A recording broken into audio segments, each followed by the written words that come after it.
Assalamualaikum warahmatullahi wabarakatuh. Selamat malam teman-teman semua.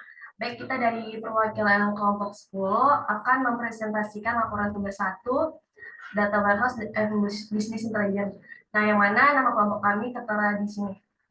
Next. Nah, pada pertama, objektif utamanya itu kelompok kami memilih untuk fokus analisis pada LTP adalah mengetahui jumlah pembelian produk oleh customer di suatu wilayah dalam kurun waktu 2000 sampai 2010. Data yang digunakan itu ada 4, tabel customer, tabel checkout, tabel order, dan tabel produk. Nah, tabel fakta itu tabel jumlah pembelian oleh customer di suatu wilayah, customer nomor, product code, checkout nomor, order nomor, city, product name, order date, dan quantity order. Yang berikutnya itu ada tabel dimensi. Customer name, phone, address, customer city, credit limit.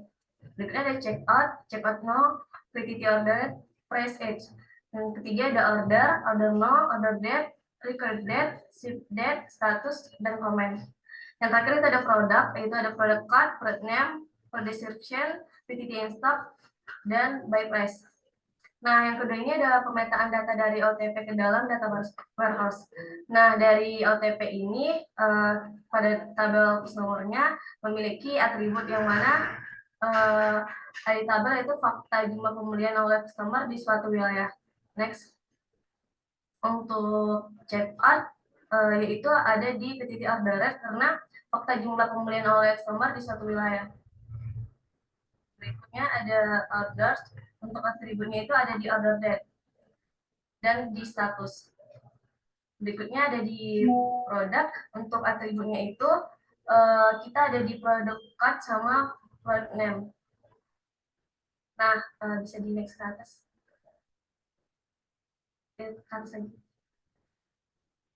Untuk measure-nya pada customer itu ada di slash name sama customer first name, yang mana digabungkan antara atribut first name dan customer last name menjadi name.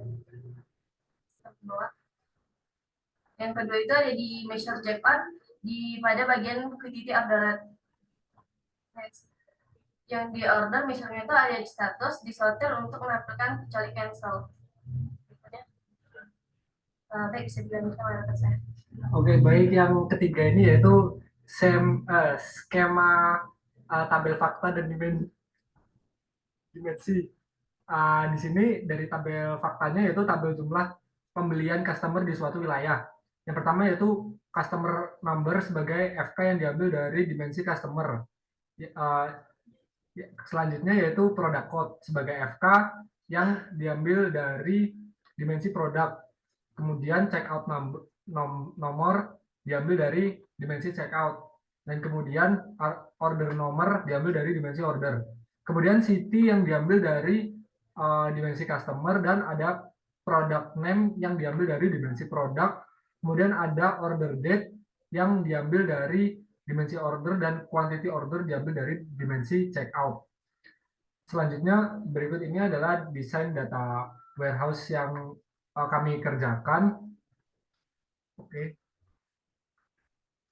Yang pertama kami melakukan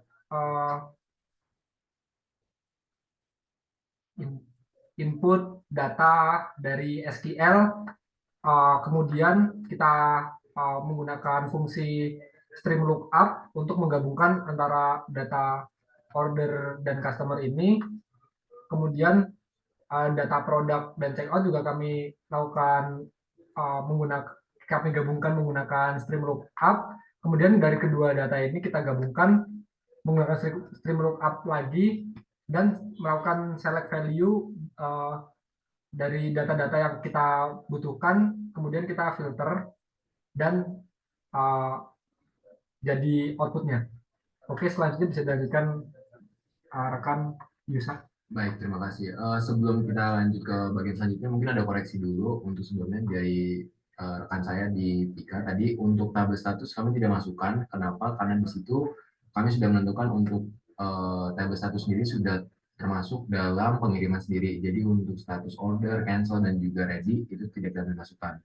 Lalu juga kita langsung saja masuk ke selanjutnya, yaitu ada instalasi tools. Di mana di sini kita membutuhkan aplikasi yang mengolah data dengan mudah, yaitu menggunakan Penthouse sendiri. Di mana di sini memiliki dependensi terhadap Java Runtime Environment, dan untuk membuka MySQL atau mendapatkan output MySQL, kita menggunakan PHP admin dari XAMPP.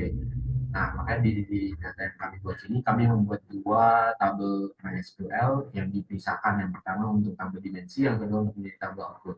Selanjutnya ada analisis data, di mana kami mendapatkan source data yang menjadi data yang diolah, di mana source yang kita dapatkan dapat tabel. Seperti yang telah dijelaskan sebelumnya, ada produk, customer, order, dan checkout. Di mana masing-masing tabel memiliki relasi dengan tabel ini dan bentuk foreign sendiri, yang akan dijelaskan berikutnya. Untuk menentukan objektif sendiri, di dalam tabel tersebut ada atribut yang memiliki relasi dengan tabel lain, di mana kita mendapatkan objektif dengan menganalisis data, menentukan informasi apa yang bisa didapatkan dari data yang ada, yang dimana pada kasus kami ini, kami mencari jumlah pembelian produk oleh customer di suatu wilayah dalam waktu kurun 2000 sampai 2010, di mana atribut city kita dapatkan dari tabel customer, yaitu city. Untuk atribut product name terdapat tabel produk, serta quantity order didapatkan dari tabel checkout. Untuk transformasi data sendiri, kami ada input data, di mana kami menginput 3 jenis file, yaitu CSV dan MySQL. Tapi untuk pentah yang kami kerjakan di sini, kami tidak menggunakan CSV, tapi kami menggunakan MySQL sendiri. Lalu bisa di bawah. Untuk input SQL sendiri, kami menggunakan table input pada tab design, lalu kami drag ke dalam workspace, lalu buka dan membuat koneksi ke database menggunakan MySQL, di mana terdapat komen untuk mengambil surat atribut yang ada di table. Lalu kita bisa lanjut di mengolah data. Seperti yang bisa lihat di tabel di bawah ini, berikut adalah tabel dari mencari hubungan antara order dan customer. Seperti yang telah dijelaskan oleh rekan saya sebelumnya, Zaki, kami menggabungkan tabel order dan tabel customer yang telah diinput ke database yang sebelumnya telah dibuat oleh rekan saya, Zaki, di MyPHPAdmin, di mana di kedua tabel ini digabung menggunakan fungsi stream lookup dengan customer role sebagai penghubungnya, lalu menggunakan fungsi contact field untuk menggabungkan nama depan atau nama belakang customer yang telah ada sehingga terdapat satu jenis data, yaitu jenis nama. Bisa di bawah. Lalu yang kedua yaitu adalah kami mencari hubungan antara checkout dengan produk, di mana di sini kami mengambil tabel checkout dan produk yang tadi ke database, dan kami gabungkan dengan fungsi stream lookup dengan produk code sebagai penghubungnya. Bisa scroll ke bawah. Berikut ada hasilnya. Bisa dilihat di situ bahwa terdapat beberapa data yang berwarna biru, yaitu di situ nol, yang nantinya akan kami edit sehingga tidak terdapat. Lalu selanjutnya, langkah ketiga, kami menggabungkan 4 tabel dimensi, di mana menggabungkan kedua tabel yang sebelumnya ada dengan menggunakan stream lookup dengan no order no sebagai penghubungnya. Bisa dilihat dari gambar yang telah ada di sini bahwa data-data yang sebelumnya telah digabung telah bergabung menjadi satu data saja. Lalu yang keempat, ini adalah mencari jumlah pembelian order oleh customer di suatu wilayah, di mana tabel yang telah kami gabungkan dengan lookup dipilih datanya dengan fungsi select data, di mana data yang kita ambil yaitu customer number, product code, checkout node, order number sebagai formatnya, dan kami menambahkan city, product name, dan juga order date, serta quantity order. Bisa di scroll ke bawah. Nah, untuk selanjutnya kami melakukan filter data nol dan waktu berdasarkan objektif dari tahun 2000 sampai 2010. Seperti yang telah dijelaskan sebelumnya, ada beberapa data yang di sini bersifatnya nol atau tidak ada. Oleh karena itu, kami mengeliminasi data-data yang tersebut dengan menghapusnya, dengan menambah parameter di seleksi filter rows. Lalu, filter row yang kami lakukan kedua adalah melakukan pensortiran data yang di atas tahun 2000, lalu juga parameter yang terakhir adalah kami mensortir dari data yang di bawah tahun 2010. Bisa di scroll bawah. Nah, seperti ini adalah hasil dari yang telah kami dapat setelah melakukan pemfilteran dari tahun 2000 sampai tahun 2010 dengan beberapa data yang telah dihilangkan jika sifatnya nol. Dan berikut juga ada datanya. Dan berikut ada hasil dari database yang kami buat dengan menggunakan dua database MySQL. Yang pertama itu ada database output tugas 1 yang menjadi hasil, yaitu di mana tempat tabel fakta, dan yang kedua ada tabel DWPI di mana dapat tabel-tabel dimensinya. Pula berdasarkan analisis pada data resource OLTP menggunakan tools Pentaho, dengan objektif kami yaitu untuk sebagai acuan jika ingin membuka cabang baru di suatu kota dengan mempertimbangkan demand produk paling tinggi di suatu kota tersebut, sehingga kita bisa mempersiapkan produk dengan melihat demand dari kota tersebut. Seperti yang bisa dilihat dari tabel yang di sini, dari kesimpulannya bisa kita dapat jika kita ingin membuat cabang baru, kita mungkin bisa mempertimbangkan untuk membuka cabang di New Canterbury atau Ashborough. Kenapa? Karena dilihat dari quantity order, mereka mempunyai 2 quantity order terbanyak dengan tipe produknya yaitu ada table dan shop. Nah, sekian penjelasan kami mengenai tugas DWB ini. Mohon maaf bila ada salah. Wassalamualaikum warahmatullahi wabarakatuh. Terima kasih.